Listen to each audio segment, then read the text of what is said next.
മഴ തോരും മുംബൈയിലെ രേവതിക്കുട്ടി സമ്മാനത്തിലൂടെ രോഹിത്തിനെ പ്രപ്പോസ് ചെയ്യുന്നു. അങ്ങനെ പ്രിയ പ്രേക്ഷകരെ, കൂട്ടുകാരെ, മഴ തോരും മുംബൈയിൽ നമുക്ക് കാണാനായിട്ട് സാധിക്കുന്നത് വേറെ ഒന്നുമല്ല.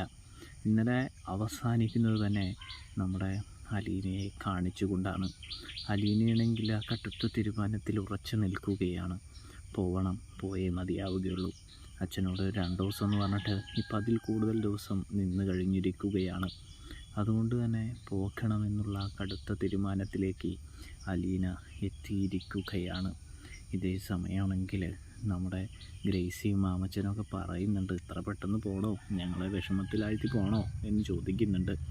അപ്പോഴാണെങ്കിൽ നമ്മുടെ ഗ്രേസിയുടെ അടുത്ത് അലീന പറയുന്നുണ്ട്, ആൻറ്റി, നിങ്ങൾ തരുന്ന സപ്പോർട്ടും സ്നേഹവും ഒക്കെ എനിക്ക് മനസ്സിലാകുന്നുണ്ട്.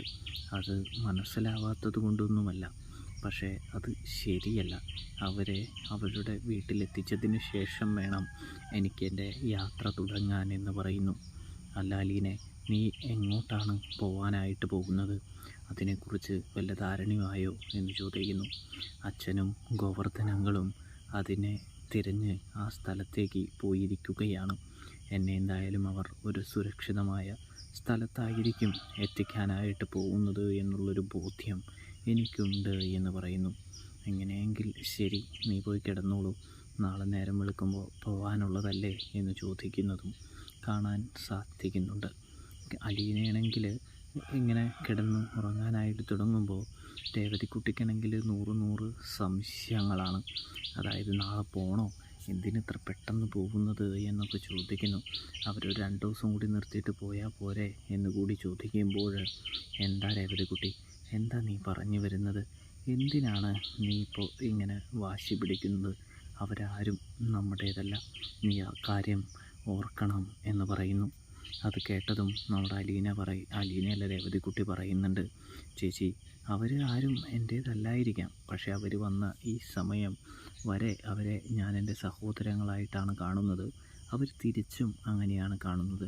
സഹോദരങ്ങൾ പോക്കുമ്പോഴുള്ളൊരു വേദന ഞാൻ പറയേണ്ടതില്ലല്ലോ എന്ന് പറയുമ്പോൾ, എന്തായാലും നീ കിടന്നുറങ്ങ്, നാളെ ഞങ്ങൾ തീർച്ചയായും പോകും, നീ അത് മനസ്സിലേക്ക് എടുക്കാതിരുന്നാൽ മതി, ഈ മുഹൂർത്തം ഒരു ഓർമ്മയായി സൂക്ഷിച്ചാലും മതി എന്ന് പറയുന്നു. അങ്ങനെ രേവതിക്കുട്ടിയാണെങ്കിൽ വളരെയധികം സങ്കടത്തോടു കൂടി തന്നെ മാറി നിൽക്കുന്നൊരു കാഴ്ച, അതായത് കിടക്കുന്നൊരു കാഴ്ച കാണാൻ സാധിക്കും. അങ്ങനെയതാ പിറ്റേ ദിവസമായിരിക്കുകയാണ്.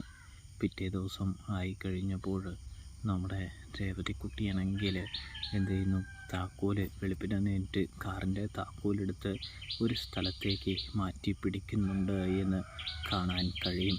അതെന്തിനാണെന്ന് അപ്പോൾ കാണിക്കുന്നില്ല കേട്ടോ. ഇതേ സമയം അലീനയാണെങ്കിൽ എല്ലാവർക്കും കോഫിയും കാര്യങ്ങളൊക്കെ കൊടുത്ത് അവരെല്ലാവരെയും എഴുന്നേൽപ്പിക്കുന്നൊരു കാഴ്ച കാണാം. എഴുന്നേൽക്ക്, സമയമായി, കുളിച്ച് ഫ്രഷായി എന്തെങ്കിലും കഴിച്ചിട്ട് പോകണ്ടേ എന്ന് ചോദിക്കുമ്പോൾ രോഹിത്തും ബബിതയും ഒക്കെ ചോദിക്കുന്നുണ്ട്, ഇന്ന് പോകണോ ചേച്ചി എന്ന് ചോദിക്കുമ്പോൾ, പോകണം, ഇനി ഇവിടെ നിൽക്കുന്നത് ശരിയല്ല എന്ന് പറയുന്നത് കാണാനായിട്ട് കഴിയും. ഇതേ സമയമാണെങ്കിൽ ചേച്ചിയുടെ തീരുമാനം അങ്ങനെയാണെങ്കിൽ പോകാമെന്ന് പറയുന്നത് കാണാനായിട്ട് സാധിക്കും. അങ്ങനെ നമ്മുടെ രോഹിത്തും രേവതിക്കുട്ടിയും തമ്മിൽ സംഭാഷണം നടക്കുന്നുണ്ട്. അതിനു മുമ്പ് തന്നെ അവരെല്ലാവരും ഫ്രഷായിട്ട് ഡ്രസ്സ് മാറി അങ്ങനെ പോകാനായിട്ട് ഒരുങ്ങുന്നതിന് മുമ്പ് തന്നെ നമ്മുടെ മാമച്ചൻ്റെയും ഗ്രേസിയുടെയും മുൻപിൽ വരുന്നു. ഇത്രയധികം മക്കൾ ഞങ്ങൾക്കുണ്ടായിട്ടാണോ ഞങ്ങൾ ഇത്രയും നാൾ അനാഥരാണ്, ഒറ്റപ്പെട്ട് ആണ് ജീവിക്കുന്നത്, ആരുമില്ല എന്നൊക്കെ പറഞ്ഞ് ഞങ്ങൾ ജീവിച്ചത്? നിങ്ങൾ വന്നപ്പോൾ ഞങ്ങൾക്ക് എല്ലാവരും ഉണ്ടെന്ന് തോന്നി മക്കളെ എന്ന് പറയുന്നു. വീണ്ടും വരണം, ഞങ്ങളിതുവരെ ആരുമില്ല എന്ന് കരുതി ജീവിച്ചവരാണ്, പക്ഷേ നിങ്ങൾ വന്നപ്പോൾ ആരൊക്കെയോ ഉള്ളതുമാതിരി ഞങ്ങൾക്ക് തോന്നി എന്ന് പറയുമ്പോൾ, അത് തോന്നണ്ട, ഞങ്ങളെ നിങ്ങളുടെ മക്കളായിട്ട് തന്നെ കാണാവുന്നതാണ് എന്ന് പറയുന്നത് കാണാനായിട്ട് സാധിക്കും.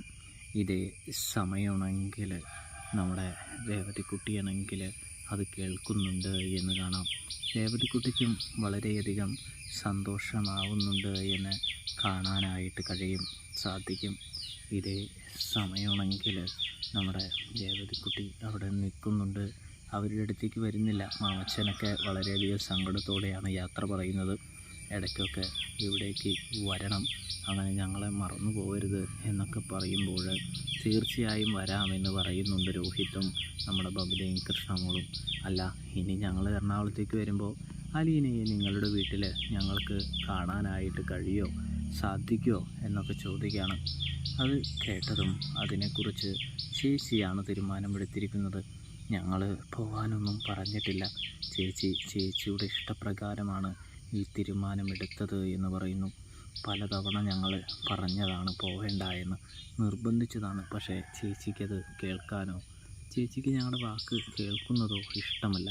ചേച്ചി വളരെ ദേഷ്യത്തിലാണ് ഞങ്ങളോട് സംസാരിച്ചത് എന്ന് പറയുന്നു. ചേച്ചിയുടെ മനസ്സ് പോവാൻ തയ്യാറെടുത്ത് കഴിഞ്ഞിരിക്കുകയാണ്. ഇനി ആര് പറഞ്ഞാലും കേൾക്കുമെന്ന് തോന്നുന്നില്ല എന്ന് പറയുമ്പോൾ നിങ്ങൾ ഒന്ന് നിർബന്ധിച്ച് നോക്കായിരുന്നില്ലേ എന്ന് ചോദിക്കുമ്പോൾ ഞങ്ങൾ നിർബന്ധിച്ചതാണ്, ഞങ്ങളുടെ നല്ല ജീവിതത്തിന് വേണ്ടി ചേച്ചി പോകുന്നതാണ് എന്നാണ് പറയുന്നത് എന്ന് പറയുമ്പോൾ മാമച്ചൻ പിന്നെയൊന്നും പറയുന്നില്ല. അങ്ങനെ എല്ലാവരും പോകാനായിട്ട് നിൽക്കുന്നു. ഇതേ സമയം രോഹിത് പോക്കറ്റിൽ നോക്കുമ്പോൾ കാറിൻ്റെ താക്കോൽ കാണുന്നില്ല. അപ്പോഴാണെങ്കിൽ കാറിൻ്റെ താക്കോൽ അന്വേഷിച്ചുകൊണ്ട് നമ്മുടെ രോഹിത്താണെങ്കിൽ പോവുകയാണ് അകത്തേക്ക് ചെന്ന് നേരെ തന്നെ രേവതിക്കുട്ടിയോട് ചോദിക്കുന്നുണ്ട്. രേവതിക്കുട്ടി, നീയല്ലാതെ എൻ്റെ പോക്കറ്റിൽ നിന്നും ഈ താക്കോൽ എടുക്കില്ല, അതുകൊണ്ട് തന്നെ നീ താക്കോൽ എവിടെ ഒളിപ്പിച്ച് വെച്ചിരിക്കുന്നതെന്ന് പറയും. ഞങ്ങൾക്ക് പോയേ മതിയാവൂ, ഞങ്ങൾക്ക് പോകണമെന്നില്ല, പക്ഷേ ചേച്ചി അനുസരിക്കാതെ പറ്റില്ല എന്ന് പറയുമ്പോൾ ഇതല്ലേ താക്കോല്, എന്തായാലും ചേച്ചിയുടെ അനുജൻ തന്നെയാണ് നിങ്ങൾ, എന്തായാലും ചേച്ചി അനുസരിക്കുന്നുണ്ടല്ലോ, അത്രയും തന്നെ മതി എനിക്ക് എന്ന് പറയുന്നു. ഞാൻ നിങ്ങളെ ഒരുപാട് വേദനിപ്പിച്ചു, കളിയാക്കി, കുറ്റപ്പെടുത്തി, അതിനൊക്കെ എന്നോട് ക്ഷമിക്കണമെന്ന് പറയുന്നു. നിങ്ങളെ അടുത്തറിഞ്ഞപ്പോഴാണ് നിങ്ങൾ നല്ലവനാണെന്ന് ഞാൻ തിരിച്ചറിഞ്ഞത് എന്ന് പറയുന്നത് കാണാനായിട്ട് കഴിയുന്നുണ്ട്. ഇതേ സമയമാണെങ്കിൽ രോഹിത്തിന് ഒരു കാര്യം പറയാനുണ്ടെന്ന് പറഞ്ഞിട്ട് നമ്മുടെ രേവതിക്കുട്ടി പറയുന്നില്ല. അതിനുശേഷം രേവതിക്കുട്ടി രോഹിത്തിന് ഒരു സമ്മാനം കൊടുക്കുന്നുണ്ട് എന്ന് കാണാനായിട്ട് കഴിയും. എന്നിട്ട് പറയുന്നുണ്ട്, ഈ സമ്മാനം വീട്ടിൽ ചെല്ലുമ്പോൾ തുറന്നു നോക്കിയാൽ മതി, അപ്പോൾ എനിക്ക് എന്താണ് പറയാനുള്ളത് എന്ന് അതിലുണ്ട് എന്ന് പറയുന്നു. ഇതേ സമയം രോഹിത്തിന് ഏതാണ്ട് കാര്യങ്ങളൊക്കെ മനസ്സിലാകുന്നുണ്ട്. അങ്ങനെ രോഹിത്താണെങ്കിൽ നമ്മുടെ രേവതിക്കുട്ടിയെയും കൊണ്ട് താഴേക്ക് ചെല്ലുമ്പോൾ അലീന ചോദിക്കുന്നുണ്ട്, താക്കോലും ഈ നിധിയെയും നിനക്ക് കണ്ടു കിട്ടിയോ എന്നിങ്ങനെ ചോദിക്കുമ്പോൾ രോഹിത്താണെങ്കിൽ അലീന എന്തോ മനസ്സിലാക്കിയ മാതിരി ഇങ്ങനെ നിൽക്കുന്നൊരു കാഴ്ച കാണാൻ കഴിയും. എന്തായാലും അലീനയും തിരിച്ചറിയുന്നുണ്ട് എന്ന് തന്നെയാണ് പ്രേക്ഷകരെ നമുക്ക് തോന്നുന്നത്, കാണാൻ സാധിക്കുന്നത്. അപ്പോൾ എന്തായാലും രോഹിത്തിൻ്റെയും രേവതിക്കുട്ടിയുടെയും പ്രണയത്തിന് തുടക്കം കുറിക്കുകയാണ്.